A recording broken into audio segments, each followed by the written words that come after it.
북한이 연이어 미사일과 방사포를 쏘아 올리고 있는데 이게 지난해 남북한이 맺은 9.19 군사합의 위반은 아닌지 논란이 뜨겁습니다.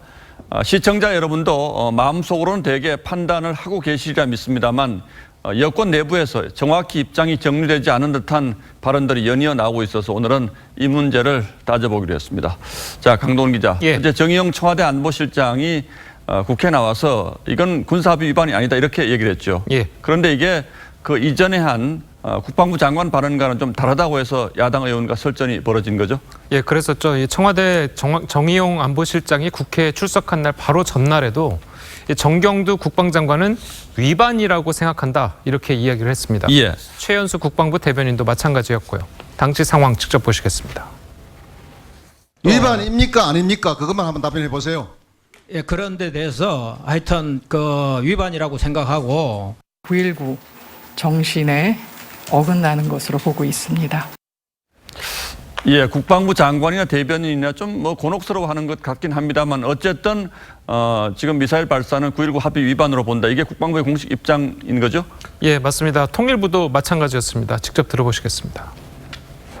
1조에는 적대행위 금지라는 내용이 있습니다. 그렇기 때문에 그 취지에 근데 그렇게 적대행위라고 이 군사 합의서 첫 부분에 나와 있는 이 상대방에 대한 일체의 적대 행위를 전면 중지하기로 했다. 이 조항 때문입니다. 미국과는 달리요. 북한의 단거리 미사일은 그 대상이 우리나라임이 명백한 것이고 또 북한 또한 미사일을 발사한 뒤에 우리나라를 직접 위협하기도 했기 때문이죠. 들어보시죠. 남조선이 그렇게도 안보 위협에 시달리고 있다면 차라리 맞을 짓을 하지 않는 것이 더 현명한 처사로 될 것이다. 들으신 것처럼 맞을 짓을 하지 말라는 것은 때리겠다는 소리랑 다를 게 없으니까 이 명백한 적대 행위로 해석되는 겁니다. 자, 그런데 정부 내에서도 통일부 장관도 그렇고 국방부 장관도 그렇고 9.19 군사합의 정신과는 맞지 않는다 이렇게 얘기를 했는데 유독 정의용 안보실장만이 합의 위반 아니다 이렇게 얘기하는 건 어떤 근거로 그렇게 얘기를 하고 있는 겁니까? 그러니까 일단 9.19 남북 군사 합의서 내용 어느 곳에도 미사일을 발사하면 안 된다 이런 구절은 없습니다. 우리도 미국과 군사 훈련을 한다는 점에서 이 북한의 미사일을 군사 대비 태세로 봐야 한다는 시각인 겁니다.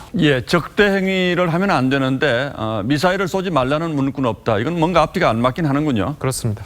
자, 그런데 북한도 우리들어 군사합의 위반했다 이런 비난 여러 차례 하지 않았습니까? 맞습니다. 최근 우리나라가 F-35 스텔스기와 글로벌 호크기 도입을 가지고 이 북남 군사 분야 합의서의 정신을 짓밟았다 이렇게 보도를 했고요. 한미 연합훈련에 대해서도 배신 행위 이렇게까지 이야기를 했습니다. 심지어 올해 초에는요, 이 합참의장이 부대를 시찰한 것까지 합의에 어긋난다 이렇게 시비를 걸었었습니다. 그렇군요. 그런데 국방부가 오늘 갑자기 입장을 바꿨다면서요? 그렇습니다. 이 최연수 국방부 대변인이 오늘 아침에 갑자기 기자실을 찾아와서 한반도의 군사적 긴장 완화는 도움이 안 되는 행위라는 취지지 군사 합의 위반이라고 한 것은 아니다. 이렇게 말을 바꿨습니다. 아무래도 어제 있었던 정의용 실장의 발언을 의식할 수밖에 없었던 겁니다. 결국 정의용 실장이 국회에 나와서 정부 내 여러 얘기 나오는 걸 정리한 셈이 됐습니다만 이렇게까지 해야 되는 건지 참 난감하긴 하군요. 강동원 기자 잘 들었습니다.